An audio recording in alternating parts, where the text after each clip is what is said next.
Deere students, आज आपण तुमच्या 10व्या चॅप्टरचं ज्याचं नाव आहे information communication technology the new direction of progress याचा एक्सरसाइज पाहणार आहोत. आता यापूर्वीचा जो काही भाग होता आपला त्यामध्ये आपण पूर्ण चॅप्टर व्यवस्थितपणे समजून घेतलेला.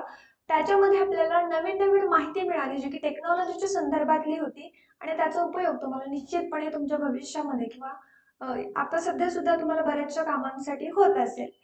तर फ्रेंड्स, आजचा भाग हा आपला एक्सरसाइजचा आहे. तर आपला वेळ वाया न घालवता आपण आपल्या या एक्सरसाइजला सुरुवात करूया. सुरुवातीला तुम्हाला पहिला प्रश्न देण्यात आलेला आहे की fill in the blanks to complete the statements. आपल्याला या ठिकाणी काही विधानं दिलेली आहेत आणि ती विधानं आपल्याला पूर्ण करायचे. कशाच्या मदतीने? तर योग्य अप्रोप्रिएट शब्द लिहून त्या ठिकाणी ती विधानं पूर्ण करायचे आणि ते जे काही विधान आहे ते आपल्याला जस्टिफाय करायचे. सुरुवातीला बघा, पहिलं विधान आहे while working with a computer we can read the information stored in its memory and perform other actions in internal or primary memory. ज्या वेळेला आपण कॉम्प्युटर वरती काम करतो आणि आपण त्याच्यामध्ये स्टोअर केलेली जी काही मेमरी आहे ती रीड करू शकतो वेगवेगळे ऍक्शन्स परफॉर्म करत असताना सुद्धा. तर हे कशाच्या मदतीने होतं? तर इंटरनल और प्रायमरी मेमरी. आता हे स्टेटमेंट बरोबर कशा पद्धतीने? तर त्यामागचं रिझन बघा. Reason is that for the central processing unit means CPU to progress the program instructions and data, this must be loaded into the computer's internal memory. जो काही CPU असतो तो काय करतो? तर जो काही प्रोग्राम इन्स्ट्रक्शन्स आहे किंवा डेटा आहेत तर त्या कॉम्प्युटरच्या इंटरनल मेमरीमध्ये स्टोअर करत असतो. त्यानंतरचा नेक्स्ट स्टेटमेंट कडे आपण आता वळूया. नेक्स्ट स्टेटमेंट आहे बी. while presenting pictures and videos about the works of scientists we can use the presentation dash dash. ज्या वेळेला आपण वेगवेगळ्या पिक्चरचं प्रेझेंटेशन करतो, व्हिडिओचं प्रेझेंटेशन करतो, वेगवेगळ्या सायंटिफिक गोष्टी आपण मांडत असतो त्यावेळेला आपण प्रेझेंटेशनसाठी काय वापरतो? दॅट इज सॉफ्टवेअर और मायक्रोसॉफ्ट पॉवर पॉइंट. आता यामागचं कारण काय? what is the reason behind it? That is, a presentation is a software. Example, PowerPoint allows images as well as videos to be placed on a slide. एखाद्या slide वरती आपण जे काही videos ठेवू, जे काही गोष्टी ठेवू तर त्या आपल्याला त्या स्लाइड वरती पाहायला मिळतात आणि म्हणूनच आपण या सॉफ्टवेअरच्या म्हणजे अर्थातच मायक्रोसॉफ्ट पॉवर पॉइंटच्या मदतीने ते पूर्ण करतो. त्यानंतरचं नेक्स्ट स्टेटमेंट आहे C. To draw graphs based on the quantitative information obtained in an experiment, one uses a dash dash. समजा आपल्याला एखादा ग्राफ काढायचा आहे आणि जी काही इन्फॉर्मेशन आहे तर ती इन्फॉर्मेशन क्वांटिटेटिव्ह आहे, म्हणजे क्वांटिटीच्या फॉर्म मध्ये आपल्याला ती इन्फॉर्मेशन मिळालेली आहे आणि त्यासाठी आपल्याला जर वेगवेगळे एक्सपेरिमेंटचा जो काही डेटा आहे तो मांडायचा आहे तर त्यासाठी आपण काय वापरणार? We have to use a spreadsheet program or Microsoft Excel. What is the reason behind it? That is a spreadsheet program. Example, Excel has facilities for graphical representation of data as a graph or a chart. एक chart म्हणून एक graph म्हणून सुद्धा आपण त्याचं representation करू शकतो. Next बघा, स्टेटमेंट आहे D statement. What is this statement? The first generation computers used to shut down because of dash dash. First जनरेशनचे जे काही कॉम्प्युटर होते, EVA त्यांचं नाव होतं, तर ते सातत्यानं शटडाऊन का व्हायचे? यामागचं रिझन आहे की एक्सेसिव्ह हीटमुळे ते शटडाऊन व्हायचे. मग त्यांना एक्सेसिव्ह हीट कुठून मिळायची?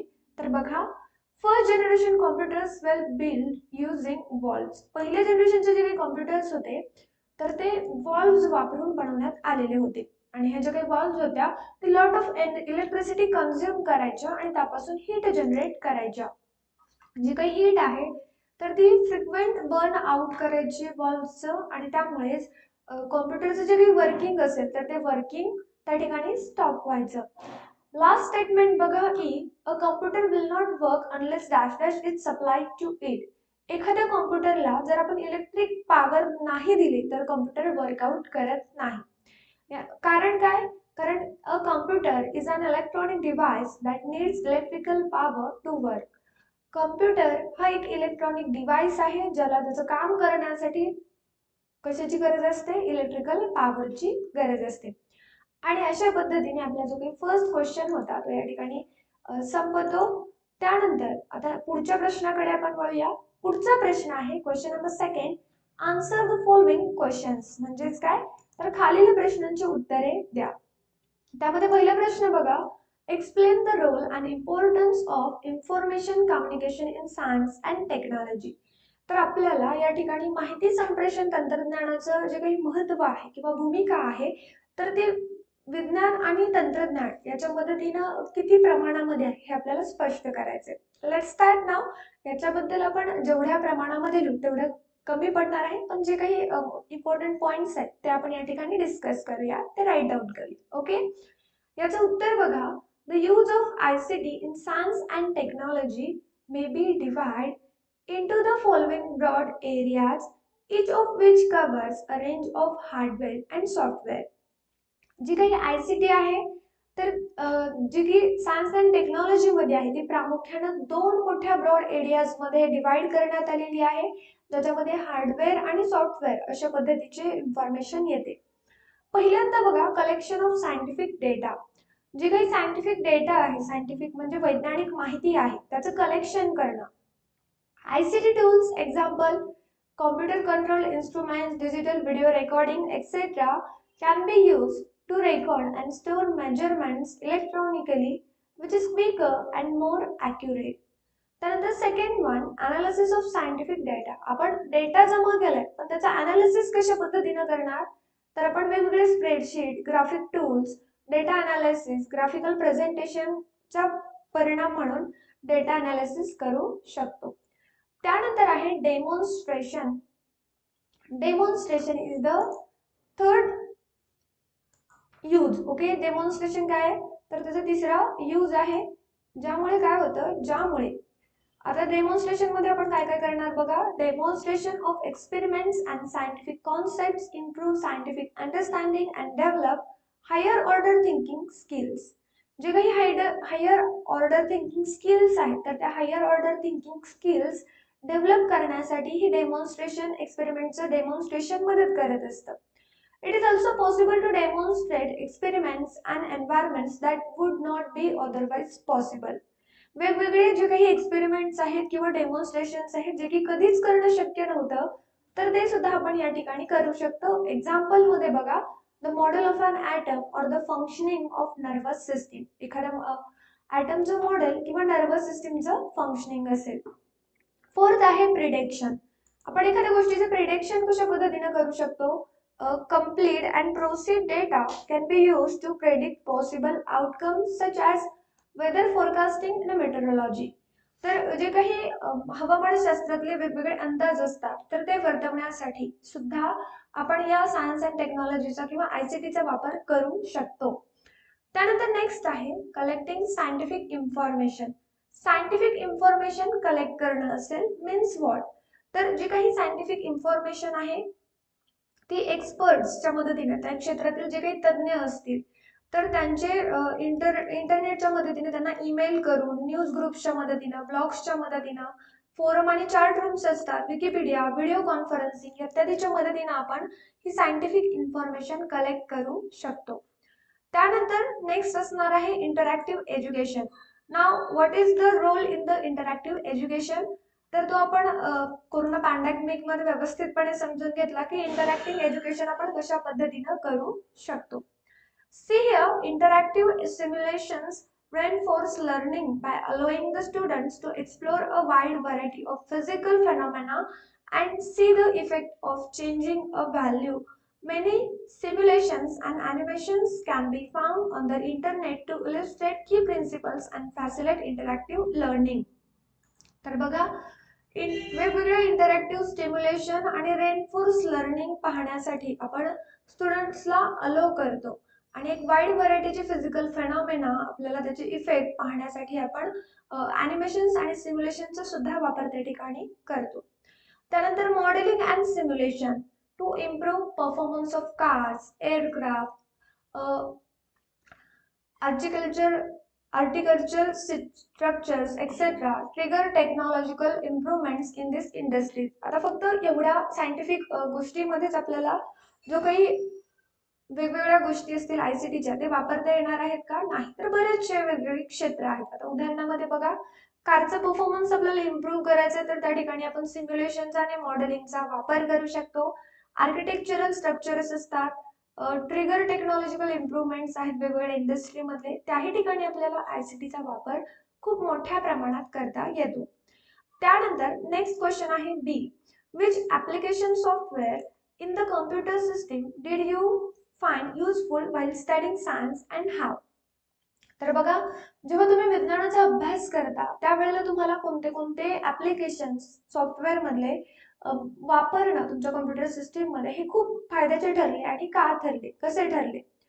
उत्तर बघा, useful application software for studying science, विज्ञानाचा अभ्यास करण्यासाठी युजफुल ठरलेले वेगवेगळे ऍप्लिकेशन्स. तर बघा, पहिला आहे word processor for documenting project work. Second आहे spreadsheet Microsoft Excel for tabulating and analysing experimental data. तिसरा आहे presentation which is known as Microsoft PowerPoint for creating attractive presentations. And lastly web browser, ज्याला आपण Chrome or Internet Explorer म्हणतो, for searching and accessing websites on the internet for information and for sending emails. त्यानंतरचा next question असणार आहे C. How does a computer work? एखादं computer कशा पद्धतीने work out करतं? तर उत्तर बघा याचं, a computer works in a IPO means input process and output. आपण सुरुवातीला त्याला इनपुट देतो, त्याच्यावरती तो प्रोसेस करतो आणि लास्टली आपल्याला काय मिळतो? आउटपुट मिळतो. So to complete a cycle, data and processing instructions are entered through various input devices. It is then processed in the CPU, means central processing unit. The result for output is sent to an output device, means input data and instructions. What will happen? There will be processing and lastly we will get output information. त्यानंतर पुढे बघा, next आहे D. What precautions should be taken using various types of software on the computer? कॉम्प्युटरवरती वेगवेगळ्या टाईपचे software वापरण्यासाठी कशा प्रकारची काळजी आपण या ठिकाणी घ्यायला हवी? उत्तर बघा, install and use only legal licence softwares except freewares which are unlicensed, illegal copying and distributing licensed softwares as well as using such pirated softwares are acts as copyright infringements and punishable by law. आता बघा, जे काही legal आणि licence software असतात, जे की फ्रीवेअर्स असतात किंवा जे काही अनलायसन्स असतात, तर त्यांचे म्हणजे आपण जे काही काय आहेत तर लीगल सॉफ्टवेअर्स आहेत तर त्यांचा वापर करावा. Secondly, do not access other people's computer files without permission. इतरांच्या कॉम्प्युटर फाइल्सला विदाउट त्यांच्या परमिशन शिवाय ॲक्सेस देऊ नका. Do not copy or modify copyright work to create a new work. नवीन वर्क करण्यासाठी कॉपीराइट क्लेम लागतो तर त्याच्या ठिकाणी मॉडिफिकेशन करू नका. Use authentic data and maintain honesty and impartiality in the data analysis. जो काही डेटा आहे तर तो ऑथेंटिक असायला हवा, अधिकृत असायला हवा, त्याच्यामध्ये कोणत्याही प्रकारची पार्शियलिटी तुम्हाला चालणार नाही. शेवटचा आहे do not indulge in cyber crimes like fraudulent e-transitions, hacking, infringements and intellectual property and publishing, transmitting obscene information. तर जे काही वेगवेगळे इलिगल वर्क्स असतात, ऑनलाईन ई ट्रान्झॅक्शन्स असतील, इलिगल हॅकिंग असेल, वेगवेगळ्या एखाद्या पर्सनची प्रायव्हसी असेल, ऑप्शन्स इन्फॉर्मेशन असेल, तर ते ट्रान्समिट करणं, शेअर करणं टाळा. Lastly, which are the various devices used in information communication and how are they used in the context of science?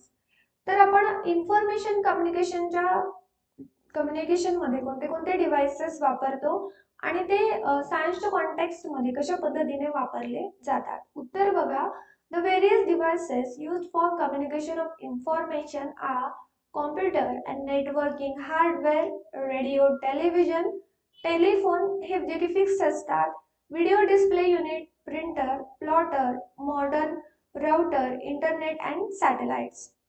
Lastly, the use of these communication devices in science are as follows. First, demonstration of common or hazardous experiments. Second is prediction of weather, tides, etc. for early warning. And lastly, collection of scientific information from peers and experts all over the world. तशाच पद्धतीने आता या ठिकाणी आपला जो काही दुसरा प्रश्न होता ज्याच्यामध्ये आपल्याला प्रश्नांची उत्तरे द्यायची होती तर ती आपण व्यवस्थितपणे दिलेली आहेत with their explanation. Now move towards the next question that is question number 3. What is the question number 3? Question number 3 काय म्हणतो बघा. Using spreadsheets draw graphs between distance and time using the information about the movements of Amar, Akbar and Anthony given in the table on the page number 4. In the lesson on laws of motion, what precautions will you take while drawing the graphs? तर तुम्हाला एक spreadsheet या ठिकाणी तयार करायचं आहे, एक graph या ठिकाणी तयार करायचं आहे. बट तुम्हाला ग्राफ तयार करताना डिस्टन्स, टाइम आणि मुवमेंटची इन्फॉर्मेशन दिलेली आहे. ती मुवमेंटची इन्फॉर्मेशन कोणाची आहे? अमर, अकबर आणि अँथनी नावाच्या 3 मुलांची, जे की तुम्हाला टेबल मध्ये दिलेली आहे पेज क्रमांक 4. तुमच्या पाठ्यपुस्तकाचा जो काही पेज क्रमांक 4 आहे, लेसनचे नाव आहे लॉज ऑफ मोशन, त्यामध्ये तुम्हाला तो टेबल दिलेला आहे आणि त्यापासून तुम्हाला एक ग्राफ बनवायचा आहे. तर त्या ठिकाणी तुम्ही कोणत्या प्रकारची काळजी घ्याल तो ग्राफ बनवण्यासाठी? उत्तर बघा. Precautions for drawing the graphs बनवण्यासाठी घेण्यात येणारे precautions. First point is that data points X Y should correspond to time interval and distance. Time interval कोणत्या अक्षावरती लिहायचा आणि डिस्टन्स कोणत्या अक्षावरती लिहायचं हे ठरवून घ्या आणि त्यानुसार टाइम इंटरवल क्लॉकच्या ऐवजी आवरच्या ऐवजी आपण कॉलम मध्ये अशा पद्धतीने एंटर करणार 0, 0.5, 1.0, 1.5, then 2.0, 2.5, 3.0 like that. The corresponding distances traveled by the person should be entered in subsequent columns. आता ज्या व्यक्तीचं आपण डिस्टन्स ट्रॅव्हल केलं तर ते आपण योग्य त्या कॉलम मध्ये एंटर करायला हवंय. त्यानंतर secondly select the time column and click home numbers to format the time column as numbers with number of decimal places. Decimal प्लेसेसच्या ऐवजी प्रॉपर नंबर्स लिहा. त्यानंतर नेक्स्ट आहे use the cursor or mouse of highlight only the data cells you want to plot. ज्या ठिकाणी तुम्हाला data plot करायचा तर त्या ठिकाणी थोडंसं हायलाइट करा. And lastly, click insert chart and select line from the changes chart type dialog box and line with marks. आणि अशा पद्धतीने तुमचा जो काही स्प्रेडशीट असेल ती तयार होईल. इथे आपला जो काही तिसरा प्रश्न आहे तो संपतो. आता आपण चौथ्या प्रश्नाकडे वळूया. चौथा प्रश्न काय म्हणतो बघा की explain the difference between the different generations of computers. How did science contribute to this developments. आपल्याला या ठिकाणी जे काही कॉम्प्युटरच्या वेगवेगळ्या जनरेशन्स आहेत तर त्यांचे डिस्ट्रीब्युशन कशा पद्धतीने झालं हे थोडक्यात सांगायचं आहे आणि याच्यामध्ये विज्ञानाचं काय योगदान होतं हेही तुम्हाला स्पष्ट करायचं आहे. तर बघा, first technology change from vacuum tubes means first generation to transistor means second generation to ICS means third generation to microprocessor fourth generation onwards. Parallel processing and networking characterize the present generation. Secondly, size and cost of the computers reduced drastically from the huge hall-sized computers of the first generation to mini computers to personal computers, that is fourth generation onwards. Reliability, energy efficiency and calculation speed great improved with the each generation. म्हणजे प्रत्येक generation नुसार जी काही त्याची reliability होती किंवा मग त्याचं जे काही जनरेशन चेंजिंग होतं तर त्या पद्धतीने वेगवेगळ्या गोष्टी चेंज होत गेल्या. तिसरा मुद्दा असा आहे की memory devices evolved and improved in size, capacity and speed from magnetic drum memory means first generation magnetic core memory which is second generation to semiconductor memory which is this is the last generation onwards. मेमरीचे devices सुद्धा त्या ठिकाणी बदलले प्रत्येक generation नुसार.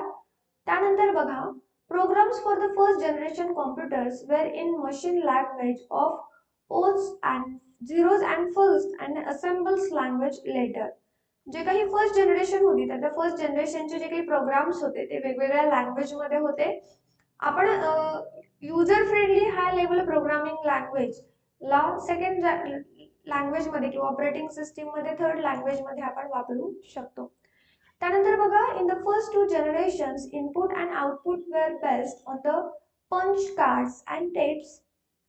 पहिल्या two generation मध्ये जे काही इनपुट आणि आउटपुट होतं ते पंच कार्ड वरती किंवा टेप्सच्या मदतीनं काय केलं जायचं, दाखवलं जायचं. कीबोर्ड्स आणि मॉनिटर्स हे तिसऱ्या जनरेशन मध्ये इंट्रोड्यूस करण्यात आले. ग्राफिकल युजर इंटरफेस माऊस त्या ठिकाणी फोर्थ जनरेशन मध्ये डेव्हलप करण्यात आला. Next point that is ARPANET means which grew into today's internet begin at the end of the third generation. Local area networking LAN technology developed in fourth generation. त्यानंतर last point is that contribution of science, विज्ञानाचं काय योगदान होतं. Advances in science and technology contribute to the technological developments of computer hardware such as valves, transistor, ICs, microprocessor and memory devices. विज्ञानामुळेच काय झालं तर हे जे काही मायक्रो प्रोसेसर किंवा मग मेमरी होते, ट्रान्झिस्टर होते, ICs होते, वॉल्व्स होत्या, तर याच्यामध्ये चेंजेस होत गेले आणि त्यामुळेच नेक्स्ट जनरेशनचे कॉम्प्युटर्स आपल्याला पाहायला मिळाले, वापरायला मिळाले. नेटवर्किंग टेक्नॉलॉजी आणि डिव्हाइसेस सुद्धा या सायन्सचाच करिश्मा आहे, सायन्सचाच अजूबा आहे. आता या ठिकाणी आपला चौथा प्रश्न संपतो. आपण आता पाचव्या प्रश्नाकडे वळूया. पाचवा प्रश्न आहे, what devices will you use to share with others the knowledge that you have. तुमच्याकडे जे काही ज्ञान आहे ते इतरांसोबत शेअर करण्यासाठी तुम्ही कोणत्या कोणत्या डिव्हाइसेसचा वापर त्या ठिकाणी करा. उत्तर बघा, some of the devices which we can use to share knowledge with others are first computer and networking hardware for writing books and blogs, participating in formulas and chat rooms and preparing presentation बनवण्यासाठी, वेगवेगळे books लिहिण्यासाठी, blogs लिहिण्यासाठी आपण कॉम्प्युटरचा वापर करू शकतो. Telephone both Indian and mobile for answering oral queries and social media discussion. तर टेलिफोनचा वापर आपण एकमेकांशी संपर्क करण्यासाठी करू शकतो. आणि lastly television by participate in discussions and debates. वेगवेगळ्या महासत्रांमध्ये, चर्चांमध्ये आपण स्वतःची नाव नोंदणी करून आपण त्या ठिकाणी आपला नॉलेज लोकांपर्यंत शेअर करू शकतो. आता या ठिकाणी आपला पाचवा प्रश्न संपतो. आपण आता सहाव्या प्रश्नाकडे वळूया. सहावा प्रश्न आहे की using information communication technology prepare PowerPoint presentations on at least 3 topics in your textbook. तुमच्या टेक्स्टबुक मध्ये तुम्हाला काय करायचंय तर इन्फॉर्मेशन कम्युनिकेशन टेक्नॉलॉजीच्या मदतीनं पॉवर पॉइंट प्रेझेंटेशन तयार करायचंय तुमच्या टेक्स्टबुक मधल्या 3 टॉपिक वरती ऍटलीस्ट. तर त्यासाठी तुम्ही एक सुरुवातीला कोणत्या कोणत्या स्टेप्स फॉलो करायचे त्याचा फ्लो चार्ट बनवा and you have to do this activity. Okay, तुम्हाला ही ऍक्टिव्हिटी प्रॅक्टिकली करावी लागेल, तेव्हाच तुम्हाला ती समजेल. आता आपण या एक्सरसाइज मधला शेवटचा question that is question number 7 कडे वळूया. क्वेश्चन नंबर 7 काय म्हणतो बघा, which technical difficulties did you face while using the computer, what did you do to overcome them. कोणत्या कोणत्या टेक्निकल डिफिकल्टीजला तुम्ही कॉम्प्युटर यूज करत असताना फेस करता किंवा मग त्याच्यातून बाहेर येण्यासाठी, बाहेर पडण्यासाठी, त्याच्यावरती मात करण्यासाठी तुम्ही काय काय प्रयत्न केले. उत्तर बघा, some of technical difficulties faced while using a computer are as follows. काही वेगवेगळ्या डिफिकल्टीज म्हणजे समस्या ज्यांना आपण कॉम्प्युटर वापरताना तोंड देतो. पहिली समस्या आहे की computer what switch off due to sudden power outage, fluctuations and much of the current work was lost. ज्या वेळेला सातत्याने पॉवर फ्लक्च्युएट होतात, पॉवर आउटेज होतं, त्यावेळेला कॉम्प्युटर आपोआप शटडाऊन होतो. Secondly, the power supply to the computer was given through an UPS means uninterrupted power supply which allows sufficient time to save the files in case of power outage. And lastly, difficulty in downloading pictures from the internet due to low connectivity. Low internet connection मुळे जे काही picture downloading असतात किंवा मग other works असतात जे की इंटरनेटशी related असतात ते होत नाहीत बऱ्याच वेळेला. मग त्यावेळेला यावरती रिमेडी काय तर search and download pictures of lower resolution and smaller file size. आता बघा या ठिकाणी आपला विद्यार्थी मित्रांनो, या ठिकाणी आपला जो काही आयसीटी या चॅप्टरचा एक्सरसाइज होता छोटासा तो संपतो. यामध्ये तुम्हाला या ओव्हरऑल एक्सरसाइज मध्ये किंवा चॅप्टर मध्ये काही अडचण असेल तर लगेच कमेंट करा किंवा मग जो काही आपला ऑफिशियल नंबर आहे त्यावरती सुद्धा तुम्ही मेसेजच्या स्वरूपात तुमच्या अडचणी विचारू शकता. सो फ्रेंड्स, अशाच पद्धतीने पुढील भागांचे व्हिडिओज पाहण्यासाठी तुम्हाला आपल्या चॅनलच्या प्लेलिस्ट मध्ये जावं लागेल. त्या ठिकाणी तुम्हाला 9th स्टँडर्ड सायन्स या फोल्डरमध्ये सर्व व्हिडिओज मिळतील. तर ते पहा, त्यांचा व्यवस्थितपणे अभ्यास करा. काळजी घ्या स्वतःची. Bye guys, take care, see you again later in next session.